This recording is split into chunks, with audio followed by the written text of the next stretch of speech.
Gyananjana Shalakaya Chaksurunmilitan Yena Tasmai Shri Gurave Namah Shri Chaitanya Manobhistam Stapitam Yena Bhutale Swayam Rupa Kadamayam Tadati Swapadantikam Bandeham Shri Guru Shri Yatapada Kamalam Shri Gurun Vaishnavamscha Shri Rupam Sagrajatam Sahagana Raghunatham Vitam Tam Sajevam Sadvaitam Savadutam Parijana Sahitam Krishna Chaitanya Devam Shri Radha Krishna Padam Sahagana Lalita Shri Vishakanitamscha Hey Krishna Karana Sindhu Dina Bandhu Jagatpate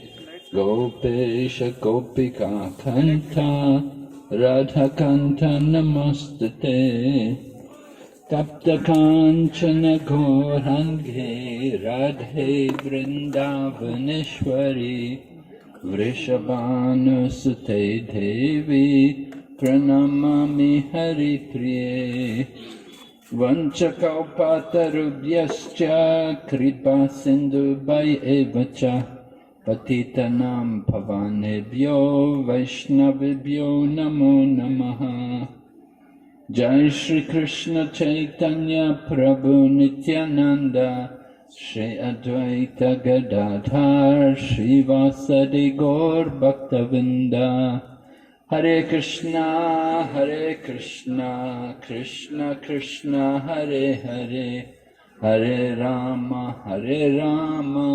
Rama Rama, Hare Hare.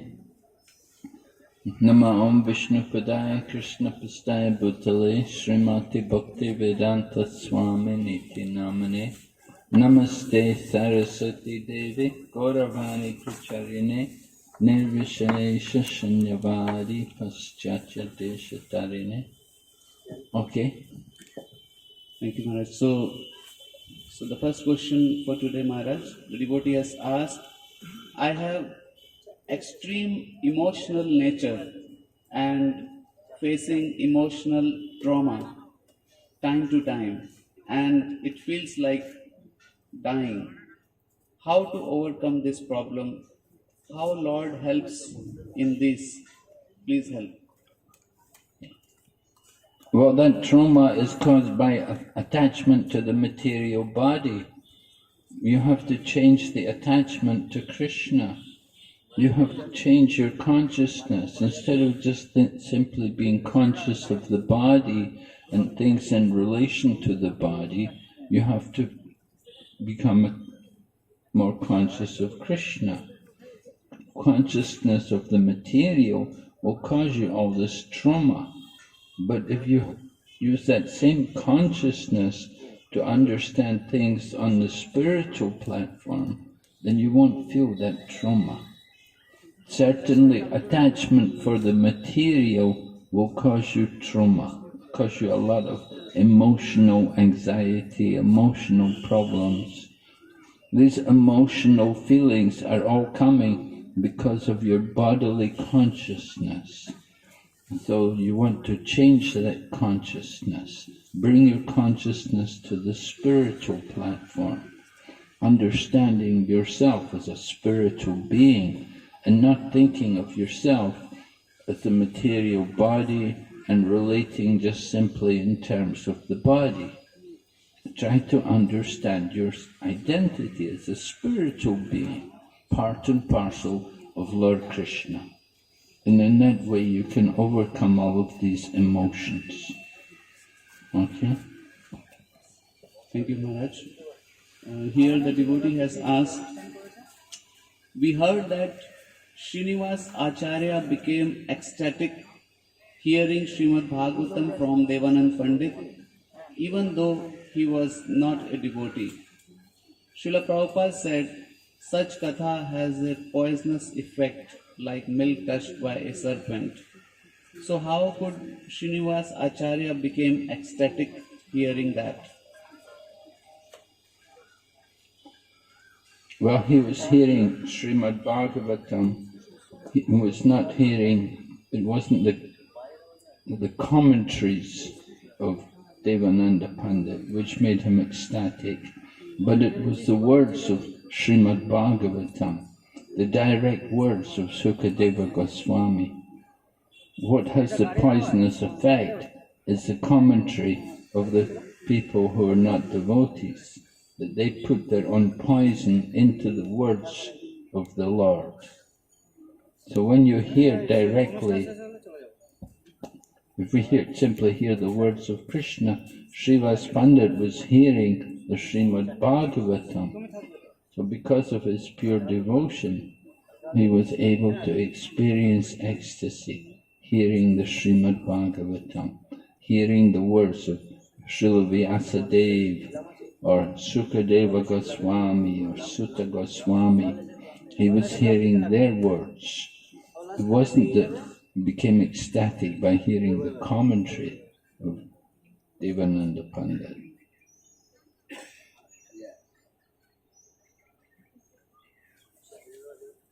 Devananda Pandit was the topmost reciter of Srimad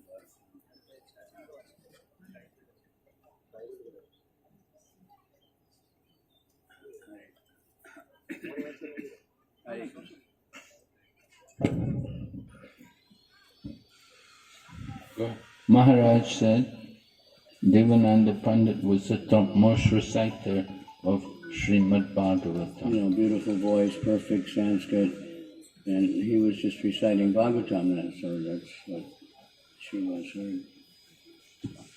Thank you, Maharaj.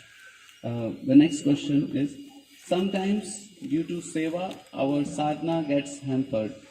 So how to manage our time and prioritize things? Sadhana first.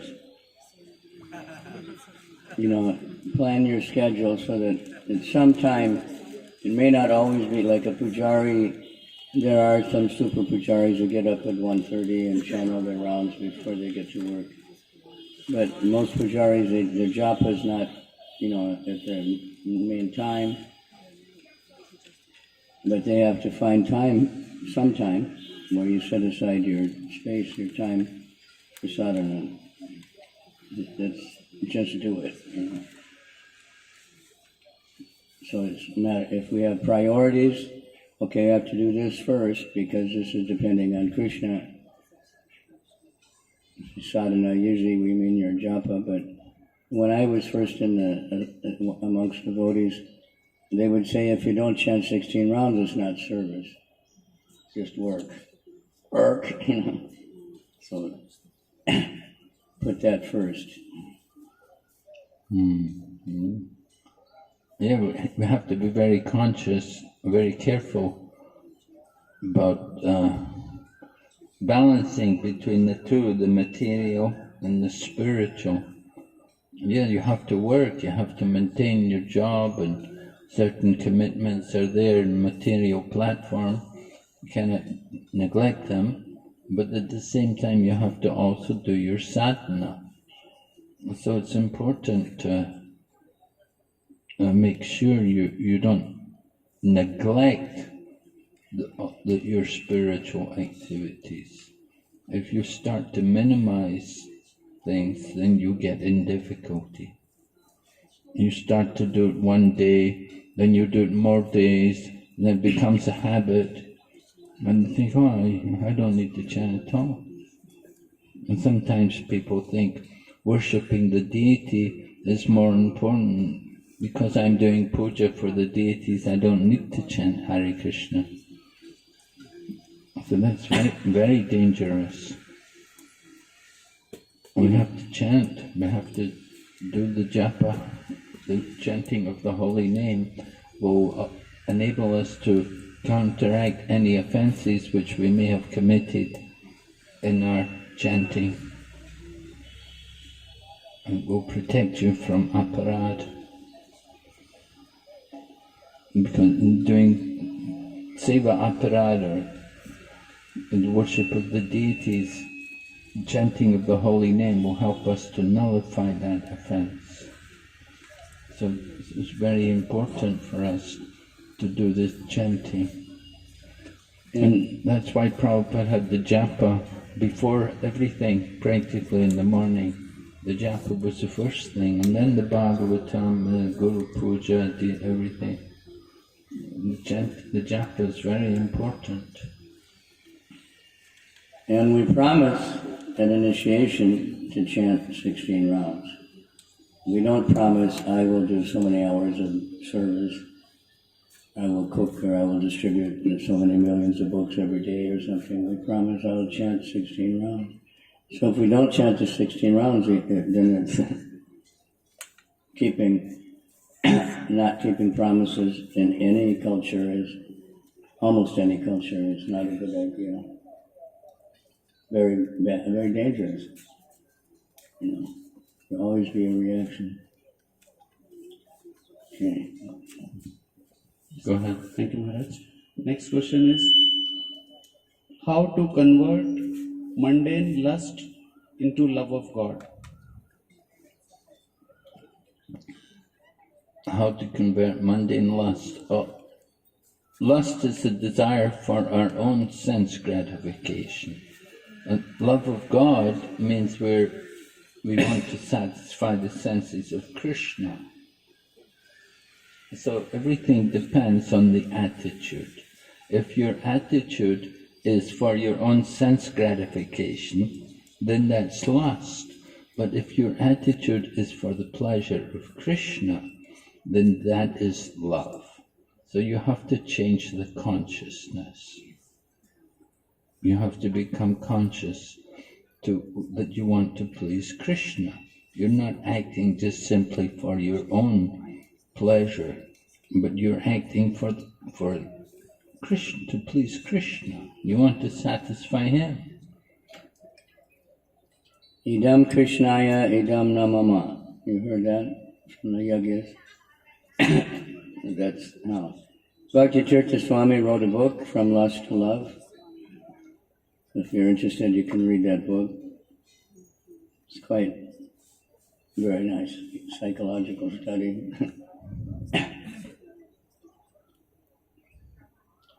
Keep hearing about Krishna, so you want Krishna more and more, associate with devotees. It begins even with just prasadam. After we've always been lusty for eating. So gradually we become lusty to take prasadam. It's not the highest thing to want to overeat or anything, but it's much better. And the prasadam is Krishna. And keep walking. In the Bhagavad Gita, Lord Krishna also describes the stages of fall down. While contemplating the objects of the senses, a person develops attachment for them.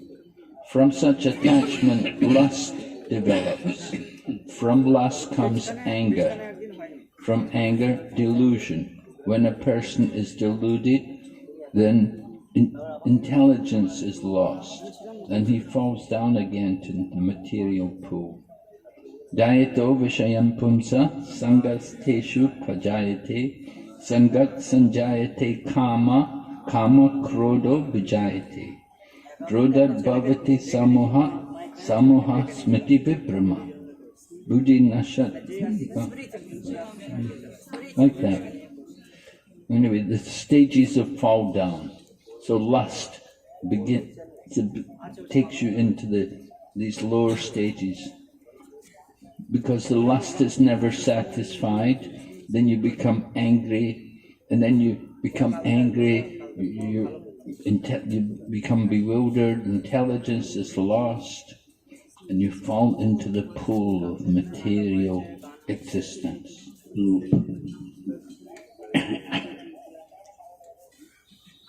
That's where the word bloop came from. You know that? Prabhupada asked about one devotee, and Brahmananda said he blooped. And Prabhupada said, what? And then they gave the example that in the comic books, that when something falls in the water, it goes bloop. So you fall back down into the material pool, and it's a huge place and full of all kinds of crocodiles and nice things also that we think is nice. Practice, I want Krishna. Everybody's in I want. Okay, go ahead. Thank you, Maharaj. The next question, the devotee has asked, during parikrama, my mind is thinking of sense gratification, women, money, past impressions. How can I fix my mind on Supreme Lord and His holy name? Get up into the kirtan, where it's so loud, and you'll have to think of the holy name, if you get in the middle of hundreds of devotees chanting. How else can you do it? And there's a story Prabhupada sent his servant once to get some eggplant or something. He came back and Prabhupada said, how was it? I said, Prabhupada, I was distracted. I was thinking of this. I wanted to do that or this. And Prabhupada said, did you get the eggplant? And he said, yes. He said, okay, good. Cook it. Just don't give in to all that. Don't think, oh, well, I'm getting out of here. I'm going to Navadvip or something. Join the kirtan and chant really loud. That's the process. And it's not wrong to want money, but it's how you use the money. If you use it for Krishna, then it's not so bad. You desire to get money to serve Krishna. You want to do some nice service. So we don't say you shouldn't have money. We don't say no sense gratification, but we say no maya. Yeah, we get nice prasadam, we enjoy nice association, kirtan. We get sense gratification. We enjoy. We get the real enjoyment, the higher taste, not the happiness of the hogs and the dogs. The hogs and the dogs, they eat stew and they're thinking, oh, this is enjoyment.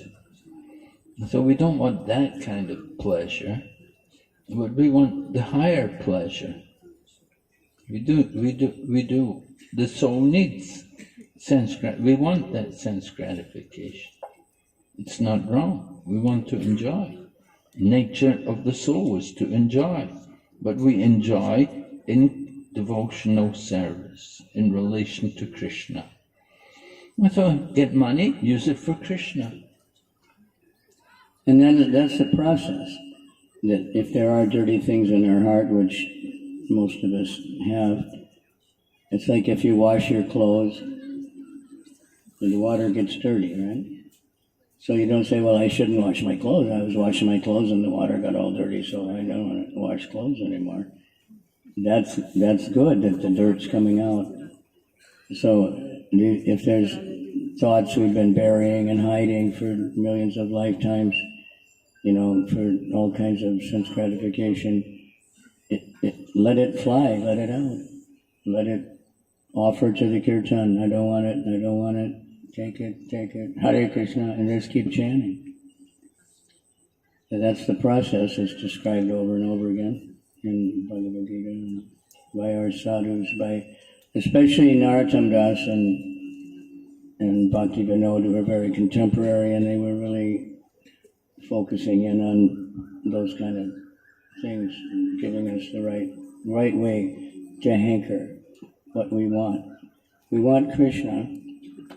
So like Ambarish Prabhu, nobody knows how much money he has, but he goes around the world trying to get money, thinking about it all the time to build the TOBP, because Prabhupada told him, you can finance it, right? He didn't know what Mayapur was. He had no idea. Prabhupada had just told him his idea. And Prabhupada said, well, do you think that's a good idea? And he said, yeah. He said, you can finance it? He said, yes, Prabhupada. And that's what he's doing. But he's not in Maya trying to get money. He's getting money for building the TOBP and engaging people. So if we want to get money to use for Krishna, and we're purifying the people we get the money from also. Go ahead. Yes, thank you, Maharaj. The devotee has asked, can we use Ganga water for laundry, household, in toilets, and so on? Well, you can use it, but don't throw it back in the Ganga after you've used it. Pour it down the drain. It's not ideal either, but sadhus do that. They go in the Ganga, they get a loda or something, they fill it with water, and they use it outside. Then they rinse, and then they go back in the Ganga. Some devotees, like Pundarik Vijayanidhi, he wouldn't go to the Ganga during the day because he couldn't tolerate to see people washing their hair, but that using soap and all kinds of things, washing their clothes with soap and all kinds of things. You can take the water out and use it outside. We take bath in the Ganga, so we use it, and that's good.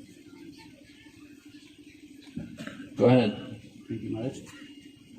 The devotee has asked, we understand that Krishna arranges for the spiritual master. When the disciple is ready, or when the disciple is bona fide, so what really is a bona fide disciple? And how can I understand if I am a bona fide disciple yet? I am looking for a spiritual master, and I need to understand how to become a bona fide or ready disciple if I am not already.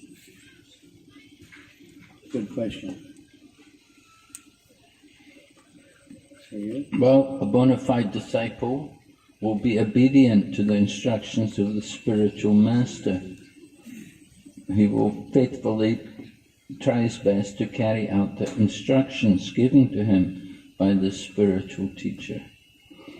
He will be straightforward in dealing with the spiritual master. He will not lie and try to cheat the spiritual master.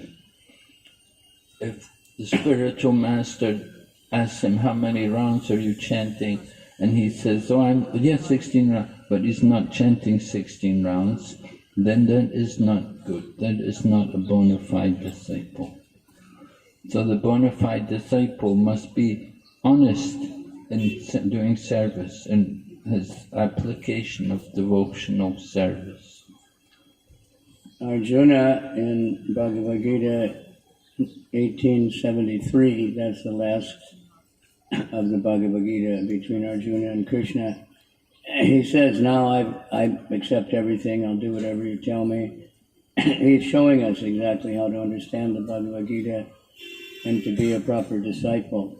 It's a very long purport, highly recommended everybody to read that, chapter 18, verse 73. And then 434, Pariprasnena Sevaya. Pariprashna means inquisitive, submissive inquiry. Your questions are submissive. You want to hear the answer. You don't want to say, well, I don't like that answer. Maybe I'll find another guru. Because we might not always like the answer. But Pariprasnena Sevaya, and service. The service means service. This is for the guru, it's not for me. Those are the qualifications listed. There's many others in the Vedas. A lot of times devotees are wondering how to find a bona fide spiritual master. Sometimes we're wondering how to find a bona fide disciple, because the qualities of a disciple from the standard of the Vedas is very, very high. But Prabhupada was so merciful that he didn't worry about any of that. Just anybody who would be submissive, anybody who would take it up, then he would give them the process, and if you take the process, then you can be a good disciple. Discipline, there's so much talk about discipline. For any kind of progress in anything, discipline is the most important thing, much more than inspiration or motivation or all that. Because discipline, you do whatever you're supposed to do, no matter whether you like it or not that day.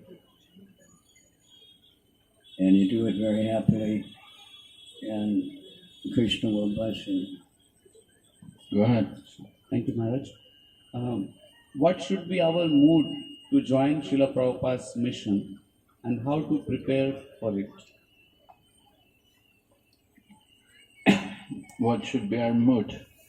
Well, our mood should be the desire to learn, to get education in this spiritual science, that we come to Krishna consciousness with an eagerness to learn and to improve ourselves and to change our ways, to give up bad habits and to develop a better understanding and way of life. And what should be our mood to join? Srila Prabhupada's mission. Well, that mood should be there to cooperate with the leaders, with the managers of the Krishna consciousness movement, that we cooperate with them and accept their instructions and act according to their instructions, not to be independent and not to be rebellious and argumentative, but to cooperate and to be willing to live in harmony with the devotees, working together with them, and that kind of mood. Be like Vasudev Dutt, ideally. Maybe we're not quite that much, but that we're willing to accept any kind of, so-called tapasya in order to please the spiritual master, which sometimes means doing things that, it's not our natural propensity or something we don't like to do, but we know that Prabhupada is pleased with it. And serve devotees, Vaishnav Seva Nama Sankirtan, Dui Pabe Shigra Shri Krishna Charan. As Lord Chaitanya says that 3 times and that I found in Chaitanya Charitamrita. Vaishnav Seva first. Nama Sankirtan, chanting the holy name. Dui Pabe, these 2 things only. Shigra. Shigra means quick. Shri Krishna Charan, you get the lotus feet of Krishna very quickly. So focus on those things. Prabhupada is very pleased when devotees were serving the devotees. That's the mission. His mission is to make devotees and engage them all. And he's very unhappy when they were criticizing devotees. He didn't like that at all. One time, 2 big sannyasis, they were somehow upset with one householder temple president in America, and they went all the way to India to complain about him to Prabhupada. They thought that he's not qualified to be the temple president. He has a beautiful wife, and he seems to be an enjoyer, but he was a great temple president. And Prabhupada said, "You came all the way here to criticize your godbrother? Go back." So serve the devotees and glorify devotees. And Yare Deke Tare Deke Krishna Upadesh, Agaya Guru Hoy Tare Desh. Wherever you go and whoever you meet, tell them about Krishna in whatever way you can. One of my godbrothers, he's my age and he has this Parkinson's disease. But every day he prints up mantra cards and he puts sometimes some clever thing on the back. And he just goes out and approaches everyone he can. He said, "My spiritual master told me to ask everybody to say Hare Krishna. Can you say Hare Krishna?" Does it every day, no matter where he is. Even in Vrindavan, India, and America. And he's very happy. So that's what is Prabhupada's mission, is to make the whole world Krishna conscious. Distribute books, distribute prasadam, distribute the holy name, create places of worship where devotees can come together and discuss Krishna Katha so many different ways we can do it. The mission is, many faceted. It's not just one thing. Deity worship. When people would write letters to Prabhupada complaining about others, Prabhupada would say, this is the neophyte tendency, just to find fault with others. And Prabhupada really didn't like to get letters like that, where people would just complain. But if you wrote to Prabhupada glorifying the devotees, then Prabhupada would be very pleased. Yeah, I wrote one letter to Srila Prabhupada, and I just said something, it was very short, because we were always told don't bother Prabhupada and write letters. But I was giving a donation, so I thought, okay, it's all right. And I said something about, by the mercy of the devotees, I'm able to be in this movement. That was in LA, he was across the street. The letter came back like almost instantly. I was shocked. A handwritten letter, and it said, it's very good that you're appreciating devotees. That's all. But that letter got lost. So I had it inside the book, and somebody stole the book. Inside the Bhagavatam. I thought it would be safe there. Go ahead. Thank you, Maharaj. The question is, when both sides are devotees, to what extent horoscope is important for matchmaking before marriage? Marriage. Well, Yudhishthira asked that question of Bhishma. He actually asked about that. And so Bhishma gave his answer. He said, there's astrology, there's the family similarities that, that is approved by the families of both sides, and on and on and on. Then he said, the bottom line is they like each other. If all the other things are in place, but they don't like each other, then sometimes parents force devotees people to get married. In the early days of the movement, temple presidents would force different people to get married. And most of those didn't work. But of course we should be, we have to discuss many things. What is your goal? What do you expect in another 10 years? Do they have a similar idea about family life, about money, about spending, whatever kind of service they're going to do? All those things should be discussed. Not that, okay, we like each other and we're both pujaris or we're both Sankirtan devotees or something. But you don't think about one has an idea to renounce after a couple of years and the other one wants 5 children. You have to know these things, right? So there's all kinds of processes, there's all kinds of matchmakers, devotee matchmakers. It's a very, very big business in the world. But they use psychology, astrology, so many things to try to find compatible things. Of course, if there's total dependence on Krishna, then in spite of differences, it can work out. Go ahead. Thank you, Maharaj. If someone makes money with unethical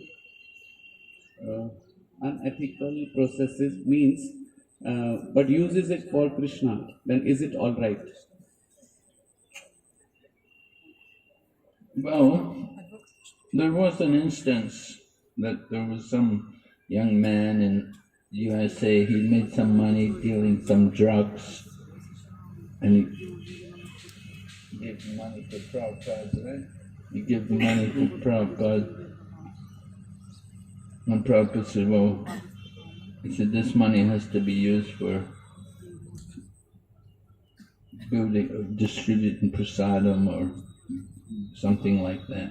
That case, I know that one, but it depends. Say you're on Sankirtan and you meet some mafia guy and he gives a donation, that's good. but you use it for Krishna, you have to be careful. But if a devotee is thinking, I'll make money by cheating, by gambling, by selling drugs, which this has been a common thing back in I don't know anymore, but, and, we'll sell a lot of drugs, and they made a big business called Prasadam International or something. And it sounded very good. They got it legalized and everything, and the lawyer ended up the devotee lawyer ended up being kicked out of practice. The Prabhupada told Tamal Krishnaraj, you should burn their money. Because they were thinking, we're such great devotees, we've got all this money, and we're doing this big thing for Krishna. But the way they were getting the money, they knew was not right, against the regulated principles. Right. You shouldn't commit sin on the strength of chanting. Yeah, Thinking, I'll give the money to Krishna. And that's very bad. In Los Angeles, we used to meet people in the airport that are on the way to Las Vegas. And they'd say, when I come back, I'll give you a big donation, because I'm going to win so much money gambling. I don't think any of them ever did win anything, what to speak of giving a donation. Go ahead. Thank you, Maharaj. Here the devotee has asked how to deal with devotees when serving prasadam and accepting prasadam. For example, while serving, if someone asks for more than the limit on any item, what should be done? And while accepting prasadam, if someone puts more than required intentionally, then what should we do?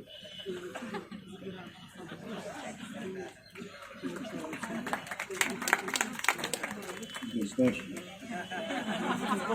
That is a good question. It's important. Prabhupada taught how to serve prasadam. If you've ever eaten, most of you are Indians, so you might have experience. I know the first time I ate Indian's house, and they'd put the thali with all these little katoris with like 1 teaspoon of prasad in each one. So you think, my God, this is nothing. I need more, So that's the way to serve. You serve a little bit, and then that inspires the appetite. If you give, like we do often, make a plate with everything really big, and then not everybody can eat so much, and they look at it and completely lose their appetite. I can't eat that much, what am I going to do, So servers are supposed to be trained. But if somebody asks for more and there isn't any, then you just have to say, excuse me, but we'll come back later or something. I see the monkeys over there having a big feast on the leftover of devotees. There were so many monkeys when we came in. They've gone now. Someone chased them away. There was about 10 or 15 monkeys there eating the remnants of the devotees. So we shouldn't really be leaving food on our plates. If you have too much on your plate, then some temples, some places they'll give you a bag, and you put the leftovers in the bag, you take it away with you, and you eat it later. But you shouldn't throw away prasadam. And you shouldn't eat it, if you're full, because that'll just make the same as throwing it away. Somebody gives you way too much, so you have to be careful to. No, I want only a little. But servers are supposed to be a little sensitive. Give a little and then say, do you want more? Anybody who's serving prasadam, you should know that. Then, everything will go much smoother. So it's an important question. It's etiquette. Generally, that's a system. In the beginning, you serve a small quantity. Then you eat it, if you want more or not. And the server should be ready to serve more.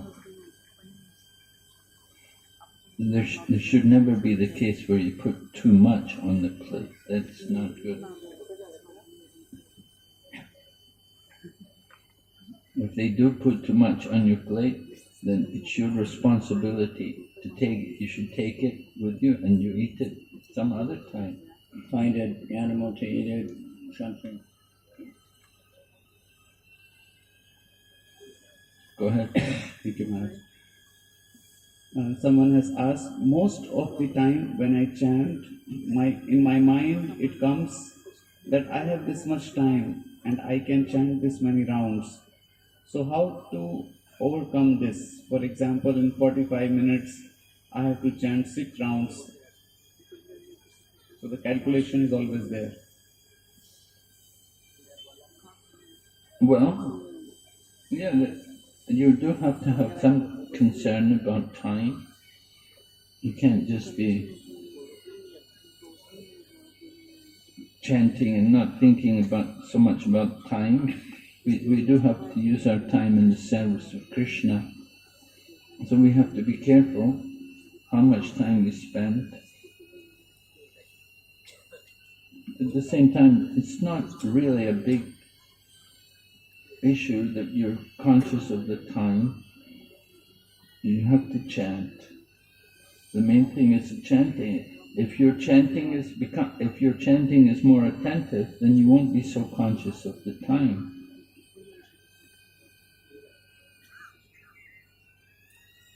But it's good to check sometimes, because sometimes, Hare Krishna, Hare Krishna, Krishna Krishna. And all of a sudden we look at the time and think, it's 30 minutes in one round or something. That means we should take a little rest. So that's, in the beginning we're just counting the beads and thinking I have to finish 16 rounds. Eventually it's not like that, you just chant and you just chant. Don't think about it, you chant more, feeling separation from the holy name and just chant, chant, chant. And we do have schedules, we have times for everything, Time, it's time for deity worship, it's time for the Guru Puja, time for class. So we do have to have some concern about time.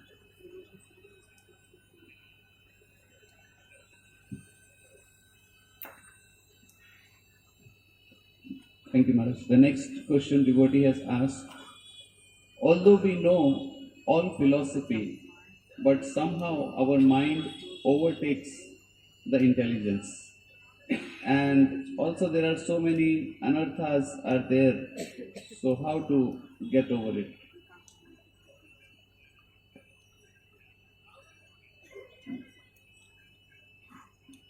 Well, follow the basic program. The idea is we're getting purified. So, like I said, when you wash your clothes, the water becomes dirty. When we wash our hair, the water becomes dirty, right? So, when we wash anything, the wash water becomes dirty, then we have to rinse. So, when we're taken to the process, all kinds of things that we may never have thought of, before because we just been hiding them or we didn't know they were not really good. All of a sudden, they're just popping up all the time, memories of this and that. But we just keep chanting and say, let it go, Krishna, take it away. Offer it to the fire of the Sankirtan Yajna. All the anarthas. Anartha means unnecessary things. So that we're carrying a lot of baggage, is a term they use these days. And sometimes you see a cartoon of the gate of heaven and somebody has a lot of baggage. They say, no baggage here, can't get in. So, when we let it go, okay, this is not me, this is just the mind, rattling and the holy name is stirring up the mud in the bottom of the pond. So all this mud is coming up, but let it go, throw it out. Hare Krishna, Krishna Krishna, Hare Hare, Hare Rama, Rama Rama, Hare Hare. There's Jayapataka Swami, when he was very first in the temple, the devotees complained to Prabhupada, this Bhakta Jay chants so loud, and we can't concentrate. So Prabhupada, told him, these devotees are complaining, And he said, well, I read in some book that when your mind is disturbed, you should chant really loud. And I'm 17 years old and my mind is, very active. And so I'm chanting really loud. So Prabhupada said, okay, there's a park next to the temple. You can go there and chant as loud as you want. And that, gradually, and that's why we want to have more and more kirtan. Just offer all these dirty things. Don't hide them back again. The tendency is, oh, this is bad. I don't want him to know. Krishna knows everything already. So just throw it out. Say, Krishna, take it. I don't want it. Burn it up. Burn it up in the fire of Sankirtan, the fire of the holy name. Or literally, if there's a fire yagya, throw it in. You have anarthas, so you have to do anartha nivriti. You have to destroy these anarthas. How to remove the anarthas? By cultivating transcendental knowledge and by engaging more in hearing and chanting, devotional service. Then get rid of these anarthas. We have to pull out the anarthas, right? They're weeds. They're choking the growth of our bhakti lata bij. So we have to pull out the weeds. You have to recognize the weeds. So as the devotee is writing, he said, I have anarthas. So you have anarthas, you know what you have to remove. You should work on removing them. There are different anarthas, one anartha, you've got the anarthas which come due to offenses. Offenses can be in chanting the holy name, it could be in seva, in worshipping the deities, it can be Vaishnava, aparad, the different kinds of offenses. They're all anarthas. Then there's anarthas because of the maintaining material desires. You want profit, adoration, distinction, these kind of things. These are anarthas. So we have to remove these kind of thoughts from our mind by cultivating devotion for Krishna, by hearing more about Krishna. Then naturally the material thoughts will be removed.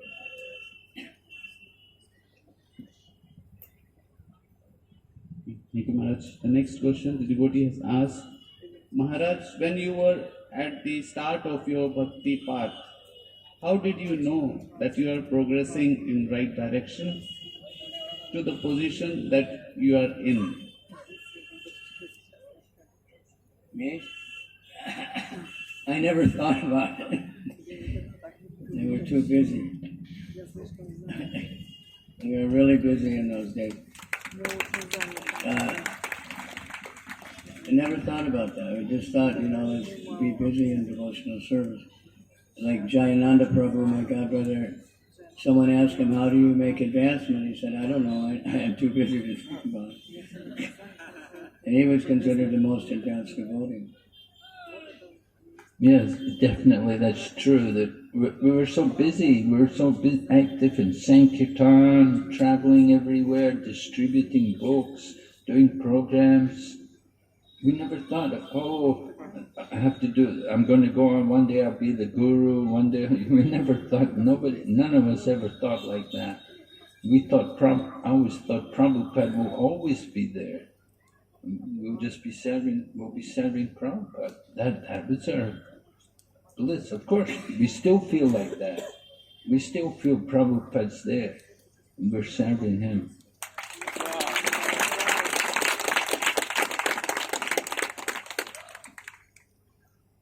And I usually tell devotees, if you keep going day after day, then you're making progress.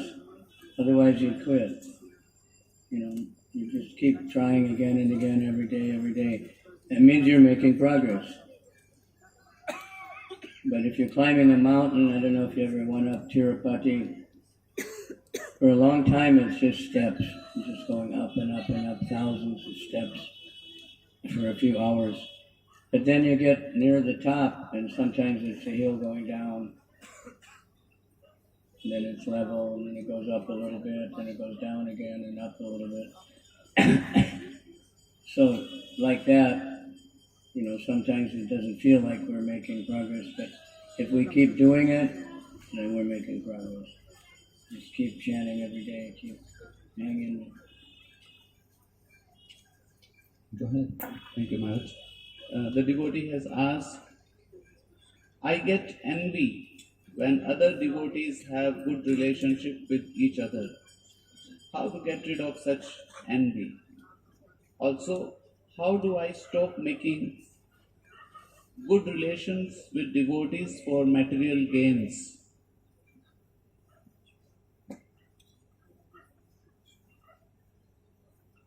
Well, envy is, that's ignorance. You're thinking people have something which you don't. You envy them. Oh, somebody's got more money, or somebody's got more power. Or, these different things. We're looking at their material assets, and we're thinking they have more than me, and so we envy them.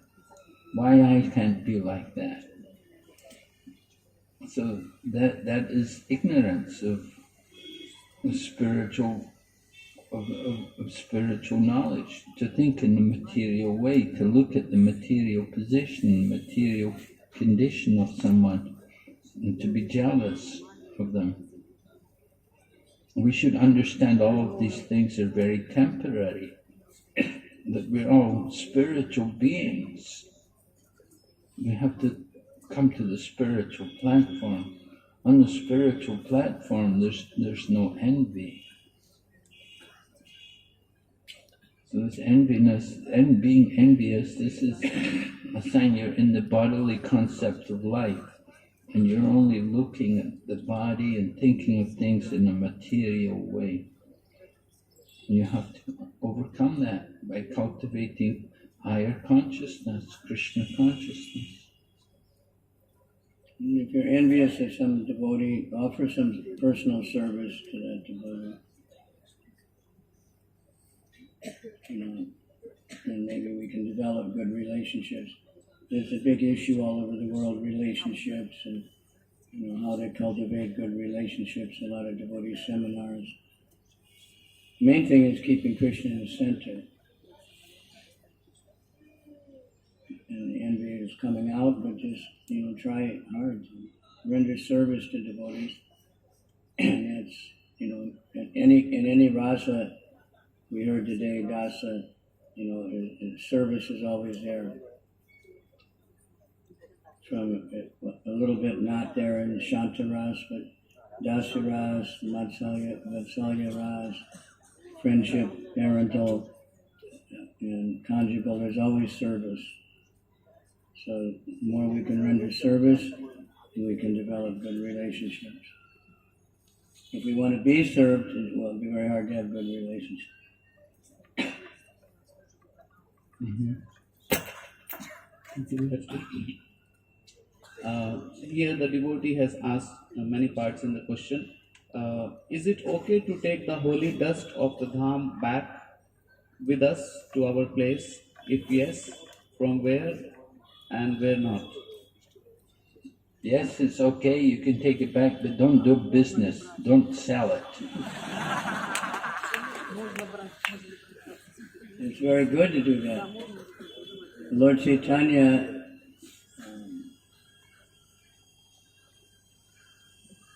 it was Lord Chaitanya. He went to the birthplace of Ishwara Puri and took some dust and saved it and ate a little bit of it every day. You can take it from anywhere in the holy dham. You can go to the yoga pith, and you can take it from the tree around the house of Jagannath Mishra and Sachi Mata, or you can take it from the beach at the side of the Ganga, or you can take it from the bottom of the Ganga, go on the Jalangi, take some dirt from the Jalangi, from the bottom of the Jalangi. You can take anywhere. It's all the holy dham. Go ahead. 5 minutes? Okay. Yeah, I have to stop. I have to get a flight on Monday. Okay. We have a few minutes. No? 5 minutes. Okay, we have any more? You have good eyesight, you can read those things in the dark, wow. Yes, Maharaj. You, Sometimes it becomes very hard to follow the regulative principles, and once if it breaks, then a series of breaking goes on, like one time, second time, third time, fourth time, continuously. Very tough to control the senses to not break them. How to have strong determination to follow the regulative principles. chant attentive japa. Usually that means you're not chanting good japa, you're not getting a taste. Association also very important. You have to be careful who you're associating with.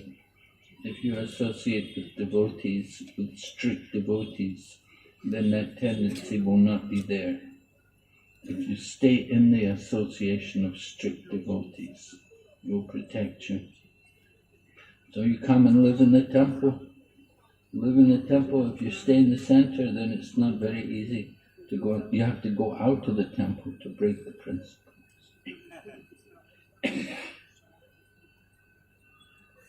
Okay, Hare Krishna. Finished?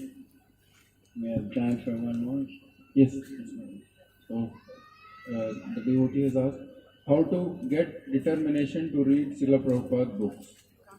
Associate with devotees who are reading them, join one of these courses. I just got a letter today from one group of devotees in Govardhan, Bhakti Vidyalaya or something, and telling me they have like 30 different courses with 30,000 students, studying the books in so many different angles.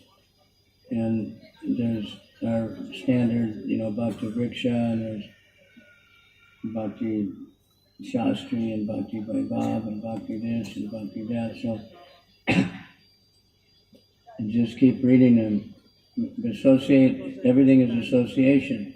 If you associate with devotees who are loose, who are, talking about breaking the principles, then probably follow along. If you associate with devotees who are discussing Shastra, discussing, Bhagavad Gita, then you'll naturally fall into that also, naturally follow along. And just read them. The books themselves are, very habit forming. All right. Thank you, Maharaj. Next question is, what motivates you to go parikrama year after year? I